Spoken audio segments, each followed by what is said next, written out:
যে কথা বলছিলাম আপনাদেরকে একদম শুরুতেই, যে কথা বলে শুরু না করলে নয়, তা হলো ইউনুস সংক্রান্তি এগিয়ে আসছে, পৌষ সংক্রান্তি এগোচ্ছে, মকর সংক্রান্তি বলি আমরা।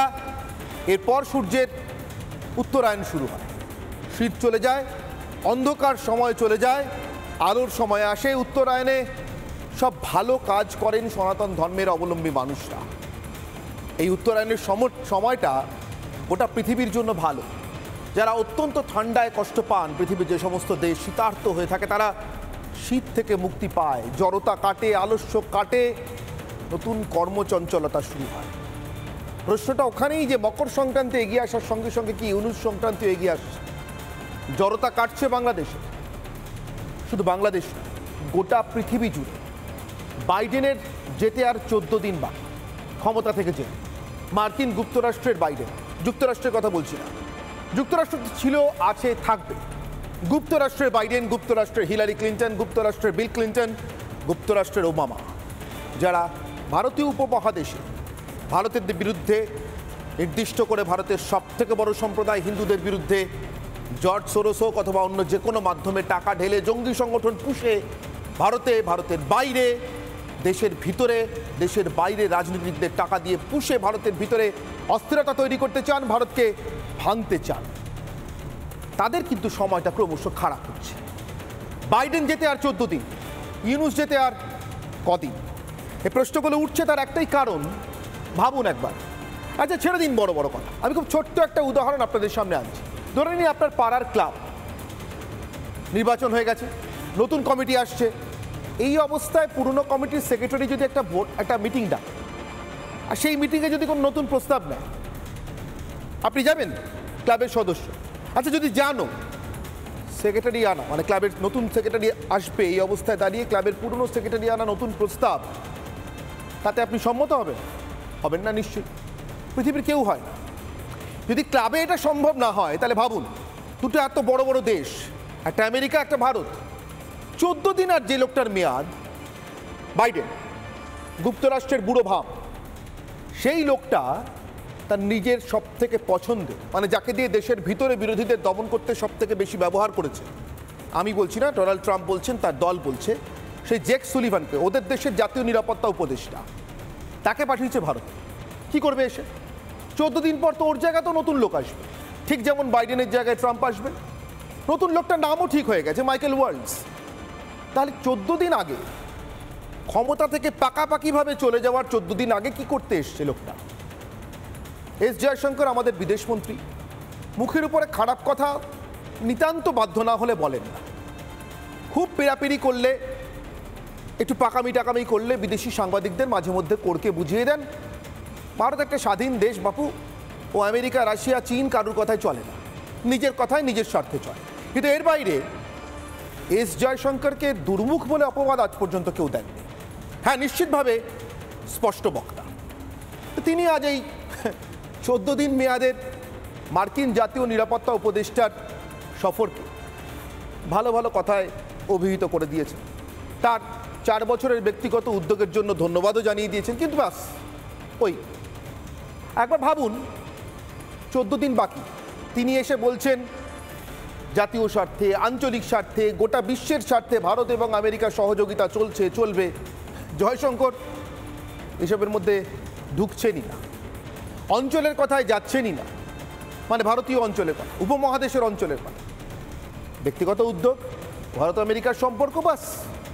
তার কারণ জয়শঙ্কর আমাদের মতোই জানেন, আমাদের থেকে আরও বেশি ভালো করে জানেন 14 দিন মেয়াদের লোকের সঙ্গে কথা বলার কি মানে।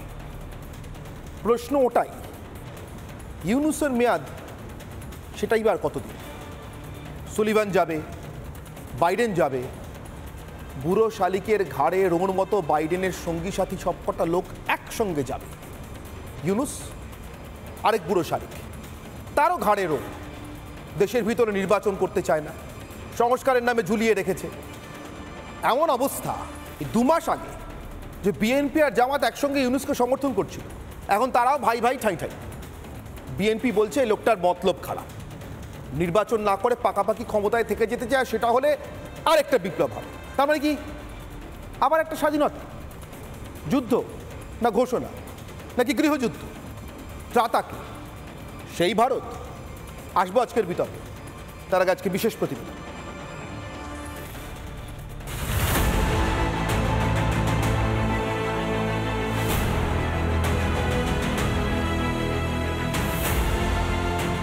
তো এরকম অন্তর্বর্তীকালীন সরকার চাই নাই, আমরা একটি বিপ্লবী জাতীয় সরকার চেয়েছিলাম। এটাতে ক্ষিপ্ত হয়ে ছাত্রলীগের ছাত্র দলের নেতাকর্মীরা আমার উপরে অতর্কিত আক্রমণ চালিয়ে আমার অবস্থা খারাপ করে দিয়েছে।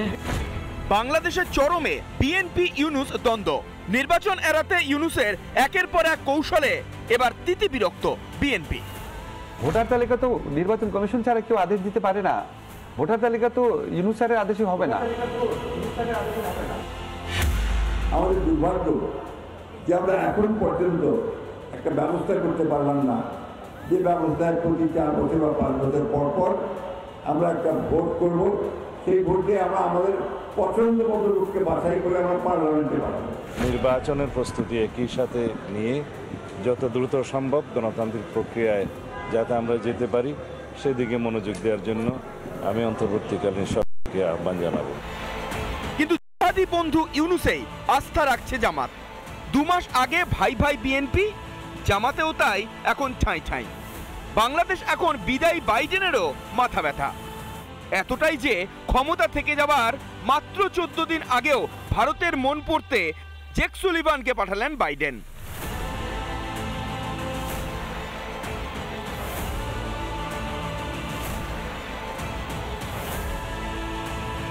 উপমহাদেশে মরণ কামড় দিতে দাঁত ভাঙতে বসা যুক্তরাষ্ট্রের নুন জলে কুলকুচি। কিন্তু ইউনূসের কি হবে? ভারত কি ইউনূসের অবৈধ দেশ দখলের শেষ লগ্নে অন্তত প্রাণ ভিক্ষাটুকু দিল বাইডেনের দূতকে?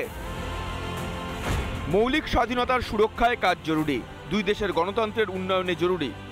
70 বছর পর যৌথ উদ্যোগ ফের শুরু। যা ভারতে শুরু, ভারতেই শেষ। আঞ্চলিক সহযোগিতার কথা বললেও ভারতের মাটিতে দাঁড়িয়ে বাংলাদেশ নিয়ে টু শব্দটি করলেন না জেক সুলিভান। ইউনূসকে ভুলেই গেল তার প্রভুরা, নাকি অচিরেই বাংলাদেশে আর এক স্বাধীনতার ঘোষণা? রিপাবলিক বাংলা। ঠিক এখানেই প্রশ্ন। তার মানে মার্কিন জাতীয় নিরাপত্তা উপদেষ্টা যুক্তরাষ্ট্রের নিরাপত্তা উপদেষ্টা আর ইউনূসের নিরাপত্তা নিয়ে খুব একটা কথা বলছেন, নাকি ওটার জন্যই কথা বলতে এসেছিলেন গোপনে, বা মন পড়তে এসেছিলেন ভারতে? ভারত বাংলাদেশ নিয়ে কী ভাবছে, এলেও কি এত সহজ সেটা বুঝতে পারা আমাদের কাছ থেকে? যদি সত্যিই ভাবি, কি ভাবছি তা বলবোই বা কেন? যারা 14 দিন মেয়াদ থাকে, বরং যারা ভারতের সঙ্গে ভয়ঙ্কর শত্রুতা করেছে, করতে করতে এই শত্রুতা করতে করতেই নিজের দেশের ভোটেও জেতার কথা, জেতার স্বপ্ন দেখেছে, খালিস্তানিদের মদত দিয়েছে, মৌলবাদীদের মদত দিয়েছে, সরাসরি একদম সরাসরি মুসলিম জঙ্গি সংগঠনকে দেশে ঘাঁটি গেড়ে বসতে দিয়েছে, তাদের কি হাল? আমার সঙ্গে রয়েছে নিউজরুম থেকে আমার সহকর্মী, আমাদের সিনিয়র এডিটর ময়ূখ রঞ্জন ঘোষ। আপনাদের যে খবর দেখাবো এই মুহূর্তে, যে খবর ব্রেক করব, কানাডায় এবার ট্রুডোর পতন আসন্ন। যে কোনো মুহূর্তে কানাডায় ইস্তফা দিতে পারেন জাস্টিন ট্রুডো। মার্কিন যুক্তরাষ্ট্রে আর একটা থাম খসছে, ইস্তফা দিতে চলেছেন ট্রুডো। বিস্তারিত জানবো, আমার সঙ্গে সিনিয়র এডিটর ময়ূখ রঞ্জন ঘোষ সরাসরি রয়েছেন নিউজরুম থেকে আমার সঙ্গে। ময়ূখ, অনির্বাণ, একটা বাংলা গান আছে না, কখন কি হয়ে যায় কিচ্ছু বলা যায় না। আমরা কোনোদিন ভেবেছিলাম 5ই আগস্ট বাংলাদেশে এরকম একটি ঘটনা ঘটবে। এখন আবার 5ই জানুয়ারি যে ঘটনাটা ঘটেছে, আজ 6ই জানুয়ারি, তার এফেক্টটা বোধহয় এবার কানাডাতে পড়তে চলেছে। 5ই জানুয়ারি 2025 কানাডার জন্য স্বর্ণাক্ষরে লেখা থাকবে।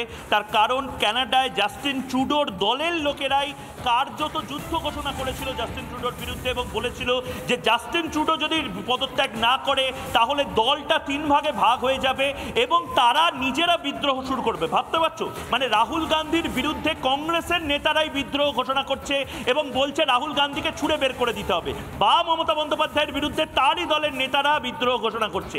এরকম একটি পরিস্থিতি কানাডাতে, এবং যে কোনো মুহূর্তে, অনির্বাণ, এই মুহূর্তে আমাদের ইন্টারন্যাশনাল ডেস্ক এই খবরটা ব্রেক করতে বলেছে তোমার শোয়ের মাঝেই। আমি দুঃখিত, কিন্তু এই মুহূর্তে ইন্টারন্যাশনাল ডেস্ক থেকে আমাদের কাছে যে খবর আসছে, যে কোনো মুহূর্তে জাস্টিন ট্রুডো তিনি ঘোষণা করতে পারেন যে তিনি এবার পদত্যাগ করতে চলেছেন এবং পরের সপ্তাহের মধ্যে তিনি কাজ বুঝিয়ে দিয়ে অন্তর্বর্তীকালীন নির্বাচন বা একটি কেয়ারটেকার সরকার, সেই সরকারের নতুন করে সেই সরকার তৈরি হবে এবং সেইটা কেয়ারটেকার সরকার কাজগুলো করবে।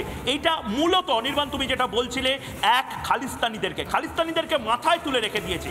ভারতের মতন একটি দেশ, সেই ভারতের মতন দেশের সাথে শত্রুতা কানাডা কোনোদিন করেনি। কানাডা আমেরিকা এবং ভারতকে কোনোদিন চটায়নি জাস্টিন ট্রুডোর অপদার্থতার জন্য। এই মোহাম্মদ ইউনুস একজন, জাস্টিন ট্রুডো আরেকজন।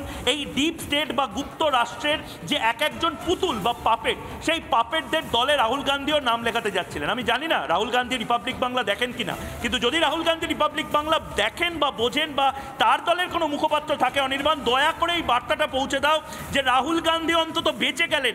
রাহুল গান্ধীর পরিণতিটাও মোহাম্মদ ইউনুসের মতন বা জাস্টিন ট্রুডোর মতন হতে পারতেন যদি এই গুপ্ত রাষ্ট্রের হয়ে যেভাবে পাপেটগিরি করাটা এই জাস্টিন ট্রুডো করেছে, মোহাম্মদ ইউনুস তারও আর 10টা দিন বাকি। এ যেন পুষ্পা সিনেমার রিপিট হচ্ছে। নায়ক আসার আগেই এক এক করে ভিলেনরা নিজেদেরকে স্টেজ থেকে বের করে দিচ্ছেন।